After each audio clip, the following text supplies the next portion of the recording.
The biggest mistake I made when I first started my association, I should have been more active in media. With AI, eventually, two dudes in a garage can run a whole media outfit that Yeah. costs Fox News millions of dollars. Yeah, Samuel, thank you so much for coming on the Explain Yourself podcast. Please explain yourself. absolutely. Thank you, Dana, for having me. So I'll start with my professional career. I founded, as soon as I graduated university, Florida's largest and first lobbying firm focused toward Bitcoin, Web3, AI. And that was all the way back in 2017. So since then, essentially what I did with that lobbying firm and then turned that into a chamber of commerce is I made Florida the leader in blockchain, Bitcoin, crypto policy and built a huge network here in the States. And then that led me toward even getting involved at the DC level because Florida was so pivotal to, I think, policy in the United States, both Florida and Texas, that a lot of other industry leaders from other states and people in DC asked me for help to start using my network and seeing what we could coordinate from a state and federal government level. So now I sit on the board of a larger association that helps run other state associations and all kinds of stuff. But now currently as well, I now work with Gary Cardone and I'm running kind of his political operations as well as his media through Cardone Digital Ventures. So I stand in this interesting mix of politics, Web3, Bitcoin, and now media. And so that's my whole world. Yeah, your background is perfect for where you ended up. You have a really interesting background. What are you focused on right now then with, say, policy and working with Gary Cardone and everything else? Yeah, he's a real power player. And I think he's only recently become activated in the political world. And it's his approach, if you listen to him talk, is always to, when he gets into a new market, he just listens, does research, and observes. So I think he's been doing that with Bitcoin for the past 3 to 4 years. And so now he's decided, okay, I'm ready to push myself into this industry. And then when I came on board, I showed him some of the political nuance. And that's when he started going political. We hosted fundraisers for our local congresswoman. We got her, I believe, the most money she's ever raised in a day. We did fundraisers for city council, county commissioner, and that kind of led up to the Bitcoin National Conference where we helped host a fundraiser for Donald Trump. So Gary's been very politically activated. And that's my expertise traditionally, is just maneuvering the political and policy world. I don't think, as far as Gary goes, we have any policies that we're focused on, although now being politically active, he does get congressmen and women essentially texting him being like, hey, how do I vote on this bill? Like, you're the Bitcoin expert. We've met with congressional people for dinner, for lunch. They'll go, okay, tell me what Bitcoin is, start from square one. And in that Really? sense, yeah, really, even now. So in that sense, we're pushing Okay. policy by just being on Bitcoin. I could go more in depth on the specific policies that I've seen, like my landmark legislation in Florida was the anti-CBDC bill, which was the first bill passed of its kind and created momentum for Trump to actually have the positions Yeah, he has today. tell me more about that. I wanted to talk about that with you. Yeah, How long so did that take? not very long. I'll condense it very short. One, the fundamental, the logic. I believe in efficient money, not authoritarian money. So I'm okay with money being efficient, electronic transactions. I don't want it to be authoritarian. And what the federal government figured out is they can use money and rights around money to bypass the Bill of Rights, in my opinion. So I think central bank digital currencies, or CBDCs for short, are authoritarian forms of money that will skirt all of the rights that we have as individual people, skirting our individual liberties. So really what happened was the presidential primary process. And this is how I was able to get some political maneuvering. I had passed previously about 4 to 5 different Web3 Bitcoin related bills. I was working on another set of bills, but I saw the opportunity when Vivek and DeSantis were essentially duking it out on the debate stage. Vivek was very pro Bitcoin, and DeSantis, through his track record, through what we've done in Florida, was pro Bitcoin. But Vivek started talking about central bank digital currencies, and DeSantis saw an opportunity to make a name for himself because he was still governor, so he could actually pass policy. So we were able to use his motivation as running for president, as well as just his expertise in the area and already understanding prior 4 or 5 years of work that we've done with him on passing policy, to get him to push forward and pass this anti-CBDC bill, which they told us during that legislative term, they got more calls about that bill than any other bill. And to put that in perspective, there were bills about abortion, there were bills about marijuana, there were bills about healthcare. They got more publicity and more positive traction on the central bank digital currency bill than any other piece of legislation, which was a pretty big win for us. Yeah, that is huge. Do you find that what is the secret to get these bills passed? Because a lot of it has to do with, of course, knowing the right people. And yeah, I guess what's your secret? Because not everyone can do what you're able to do. I used to do some work in Capitol Hill, and there are a lot of people who weren't successful. So you have to be like very creative. What do you feel was your strategy? That's a great question. Luck favors the prepared. So it's always being ready for the perfect opportunity and reading the political tea leaves. It wasn't necessarily my top priority for a anti-CBDC bill in that moment, but when I saw the winds changing, I looked at my team and said, "Hey, we have a huge opportunity here." We were already midway through our legislative session, 60 days. I think we were on day like 35. And normally by then you can't get anything passed. But I essentially was like, "Oh, guys, here's our opportunity. It's a presidential talking point. We have someone who really wants to be president. We can score him some points and make it a win for everybody." I think in politics, you move one of three things. And if you can move all three, you're golden. You can move money, you can move people, or you can move attention. Attention's the media side, the people's kind of the political activism side, and then the money's through campaign finance. And so I've just spent years learning how to do each one of those. And I think now my main focus has been on the media because I know the avenues to get people to get out. I know how to get people to the Capitol or to have them turn out for certain issues I want. I've learned how to move and direct money and do fundraisers and do whatever I got to do to essentially get my candidates the resources they need. But the hardest part and probably the most competitive marketplace is the marketplace for attention. So that's why working with Gary, by the way, has been so amazing is we both see the same vision where media is going to be a big part of the future. And when we say media, it really is about the market for attention. Yeah, I think that's a good point because really attention is first, and then underneath that is money and everything else because markets are changing based on where attention is. So Correct. you Yeah. and Gary working together, and then you working on what you feel your values are within this area. Yeah, I think you guys are going to continue to have a lot of success. Yeah. And listen, it's real easy. We're both workaholics. Gary works night and day. That man doesn't sleep. It's very impressive. And I've learned a lot from him because not just because of his age, which comes with a lot of experience, but he thinks just very differently than most people that I've come across. He's got a lot of nuance to the way that he approaches people and situations. And so it's just been very useful to me to work with someone like him. I think we're very complementary. I think he fills a lot of the gaps that I have. And so it works well. After this crypto event and Donald Trump speaking at the event, suddenly there's all these Republicans who are really interested in crypto. I was getting tons of messages Hmm. that were, I thought you were a little bit crazy. And now, oh, do you think I should buy some now?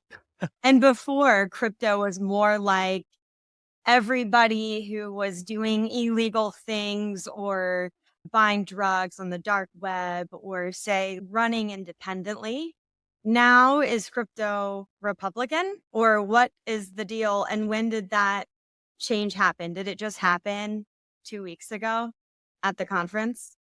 No, I think so. Bitcoin and crypto is very interesting. Traditionally, it's been libertarian, but libertarian's very weird. If you look at some of the polling, I was just going through a poll like 2 weeks ago because libertarians are pro total freedom, but that means you're pro Second Amendment, but you're pro abortion. You might be pro gay rights, but you might also be pro completely privatizing healthcare. Where does that fit on a spectrum? So when you're polling people and saying, are you Republican or are you Democrat? Of course, a lot of libertarians traditionally are associated with the Republican Party because of Ron Paul, the Tea Party movement. But libertarian ideology, just this basic free markets, pro freedom, really is both left and right when it comes to social issues. And social issues for a lot of people trump economic issues. So even though I think you've had this Republican bent, you still had a lot of people that were left leaning who probably weren't Republican who were in that Bitcoin crypto world. I think what you've seen since the primary process with Vivek and DeSantis and now Trump being so pro Bitcoin and pro crypto is you've seen Republicans take over the cultural aspect of the Bitcoin and crypto sphere for the most part. Probably, I would say about 70%, and you'll probably have a 30% that'll never move that direction. Because the assumption is a lot of these people are single issue voters. I think some of them are, but I would argue that a lot of them actually care more about social issues than they do Bitcoin or crypto, and that's a different platitude. But I think now a lot of people have always been on the verge of being Republican and have not wanted to say it in the crypto space because there's been this blanket, we don't want to be a part of either party system. But now people are like, okay, Trump is saying he's pro Bitcoin, I'm pro Trump. So it's a natural fit. If you go back, the most pro Bitcoin states have always been Florida and Texas, which are strict red states. The most anti Bitcoin states have been New York and California, which are state blue states.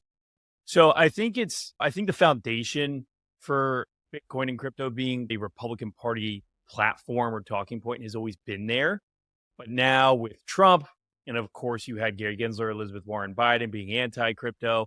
I just read a report today that Kamala Harris will be hiring 2 or 3 gentlemen for her advisory council who are also anti-Bitcoin, anti-crypto. It seems like that's just the trajectory and the way things are going. And that might actually get worse because now all these Bitcoin companies are donating to the Republican Party, and politicians tend to be very vengeful, I think. And so if crypto money is the reason that Republicans flip the Senate, for example, you can guarantee that Democrats are not going to be big fans of the industry.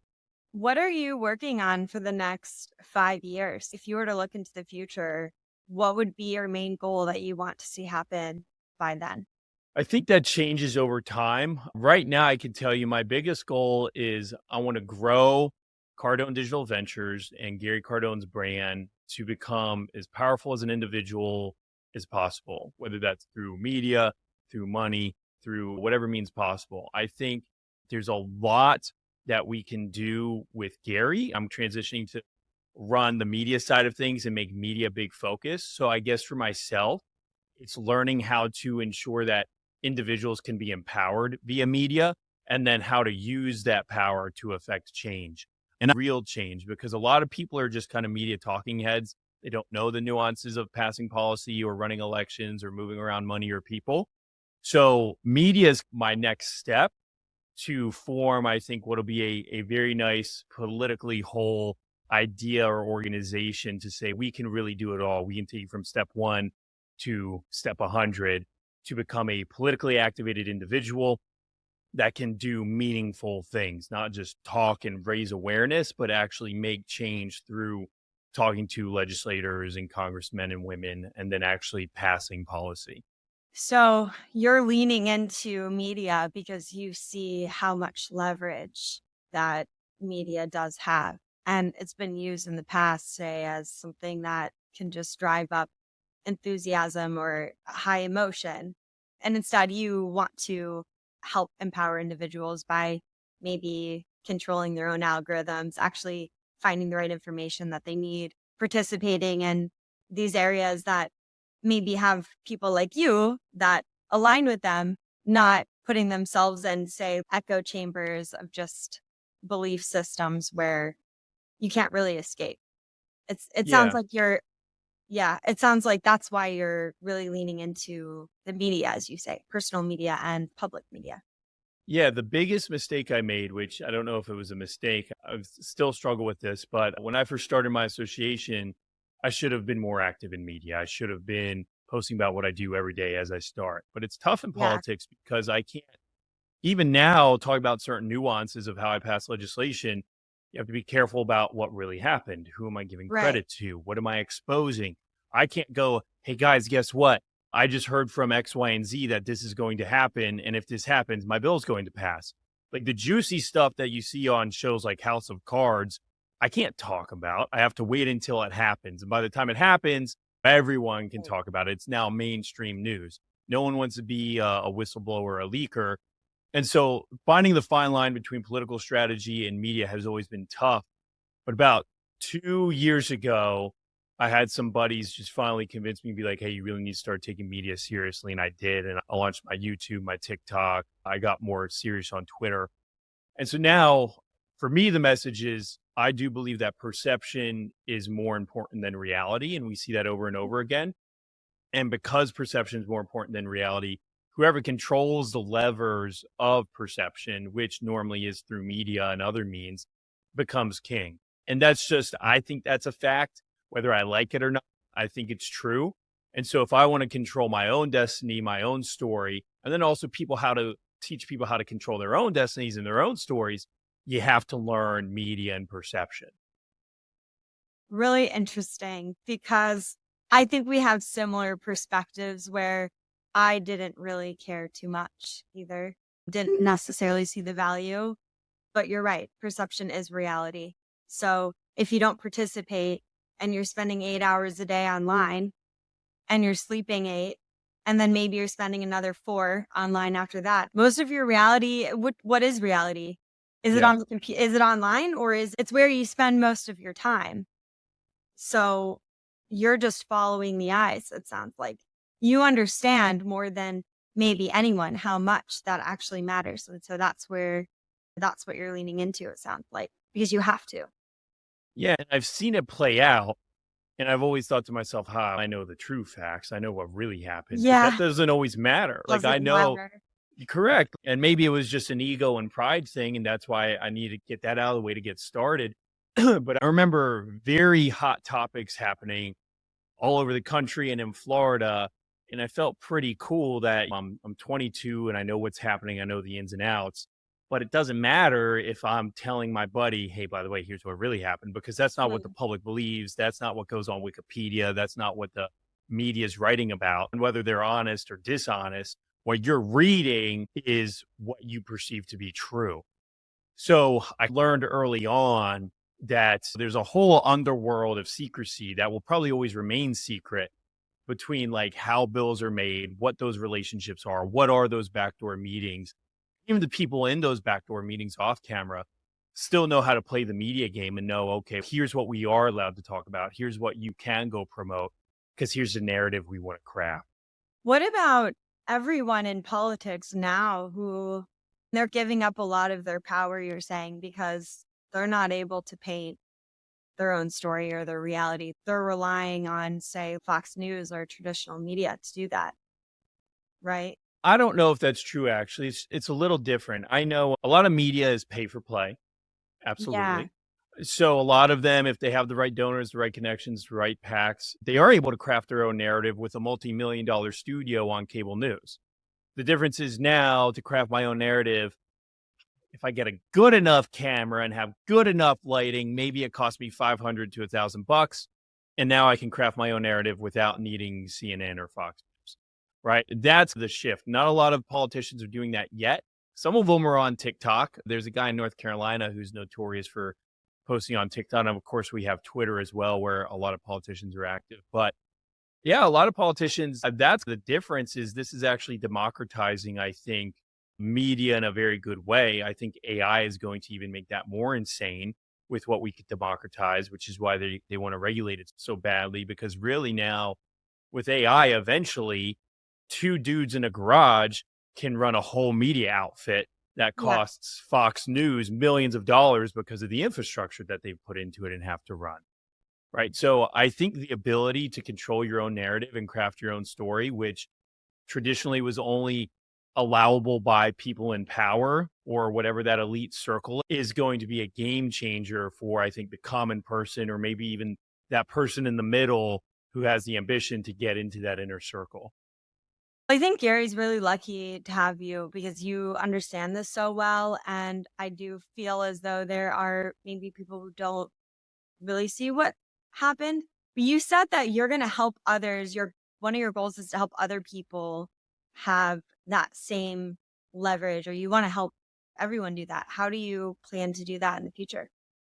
My goal is to show that I'm a model of what you can do, right? Like I'm still in my 20s. I definitely have not lived a full life, so to speak. But if I can prove that what I'm doing is successful, it's not too hard to replicate, right? I guess all you need is the drive to do it, which is maybe innate, and maybe that's not something you can teach. But at least there's the ability for someone to look and go, okay, if I want to pursue this path, here's how I would do it. If I want to enact meaningful change on city council, county commission, my state, on the federal level, because really what I do and the principles that I apply can be taken anywhere because human nature doesn't change, right? The politics of your city council are not that different than the politics that are going on in Congress. The players are different, but the human psychology is not, right? And so hopefully, as I kind of document this new journey that I'm on and talk about what I discuss on my different channels as far as political strategy goes, people can look out and go, okay, here's a different lens on how to view things. And here's how I can actually do something to be meaningful in my community or in my network. Cool. Where can people find you do that? They can find me on YouTube. My YouTube's just Samuel Arms. My Twitter's Samuel Arms. My TikTok Samuel Arms. Instagram, all that good stuff. So just looking up me on any social media. I have a link tree.